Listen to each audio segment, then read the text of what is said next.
اعوذ باللہ من الشیطان الرجیم بسم اللہ الرحمن الرحیم۔ آج میں آپ کو حضرت اویس کرنی رضی اللہ تعالیٰ عنہ کا ایک واقعہ سناتا ہوں کہ حضرت اویس کرنی رضی اللہ تعالیٰ عنہ کو جنت کے دروازے پر کیوں روک لیا جائے گا۔ چلے پھر سنتے ہیں جی۔ حضور اکرم صلی اللہ علیہ وآلہ وسلم نے فرمایا کہ جب لوگ جنت میں جا رہے ہوں تو اویس کرنی کو جنت کے دروازے پر روک لیا جائے گا۔ حضرت اویس کرنی کون ہیں؟ اویس نام ہے عامر کے بیٹے ہیں۔ مراد قبلہ قرن ان کی شاخ ہے اور یمن ان کی رہائش گاہ تھی۔ حضرت نے ماں کی حد درجہ خدمت کی، وہ آسمانوں تک پہنچی۔ اویس کرنی حضور کی خدمت میں حاضر نہیں ہو سکے۔ جبرائیل علیہ السلام آسمان سے پہنچے اور ان کی بات کو حضور صلی اللہ علیہ وسلم نے بیان کیا، چونکہ حضور دیکھ رہے تھے کہ آئندہ آنے والی نسلیں اپنی ماؤں کے ساتھ کیا سلوک کریں گی۔ ایک سائل نے سوال کیا، یا رسول اللہ صلی اللہ علیہ وسلم، قیامت کب آئے گی؟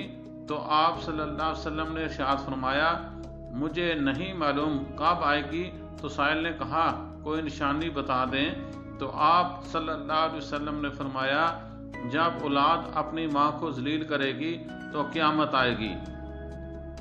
حضور صلی اللہ علیہ وسلم نے حضرت عمر رضی اللہ تعالیٰ عنہ اور حضرت علی رضی اللہ تعالیٰ عنہ سے کہا کہ تمہارے دور میں ایک شخص ہوگا جس کا نام ہوگا اویس بن عامر، درمیانے قد، رنگ کالا، جسم پر ایک سفید داغ۔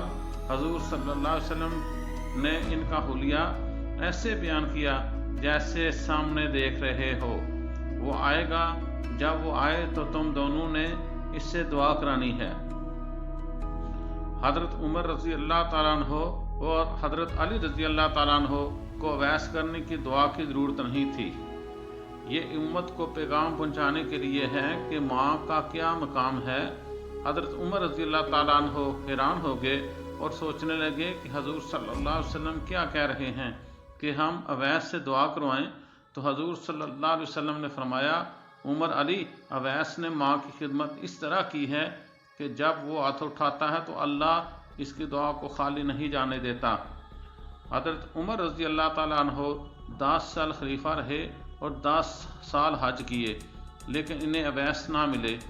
ایک دن سارے حاجیوں کو اکٹھا کر لیا اور کہا کہ تمام حاجی کھڑے ہو جاؤ۔ آپ کے حکم تمام حاجی کھڑے ہو گئے۔ پھر کہا کہ سب بیٹھ جاؤ، صرف یمن والے کھڑے رہو۔ سب بیٹھ کے یمن والے کھڑے رہے۔ پھر کہا کہ یمن والے سارے بیٹھ جاؤ، صرف مراد قبیلے کھڑا رہے۔ پھر کہا مراد والے سب بیٹھ جاؤ، صرف کرن والے کھڑے رہے۔ مراد قبیلے والے بیٹھ کے تو صرف ایک آدمی بچا، اور حضرت عمر نے کہا، تم کرنی ہو؟ تو اس شخص نے کہا، ہاں میں کرنی ہوں۔ تو حضرت عمر نے کہا، اویس کو جانتے ہو؟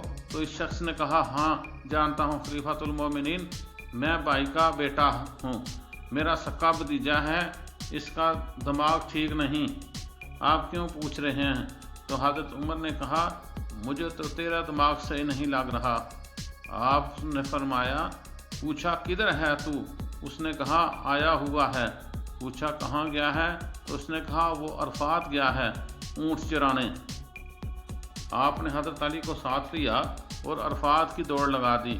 جب وہاں پہنچے تو دیکھا کہ اویس کرنی درخت کے نیچے نماز پڑھ رہے ہیں اور اونٹ چاروں طرف چر رہے ہیں۔ یہ آ کر بیٹھ گئے اور اویس کرنی کی نماز ختم ہونے کا انتظار کرنے لگے۔ جب حضرت اویس رضی اللہ تعالیٰ عنہ نے محسوس کیا کہ 2 آدمی آ گئے تو انہوں نے نماز مختصر کر دی۔ سلام پھیرا تو حضرت عمر رضی اللہ تعالیٰ عنہ نے پوچھا، کون ہو بھائی؟ تو کہا، جی میں مزدور ہوں، اسے خبر نہیں یہ کون ہے۔ تو حضرت عمر نے کہا، تیرا نام کیا ہے؟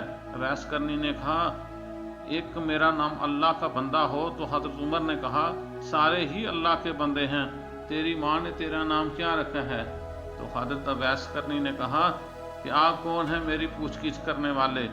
ان کا یہ کہنا تھا کہ حضرت علی نے کہا، اویس، یہ امیر المومنین عمر بن خطاب ہیں اور میں ہوں علی ابن طالب۔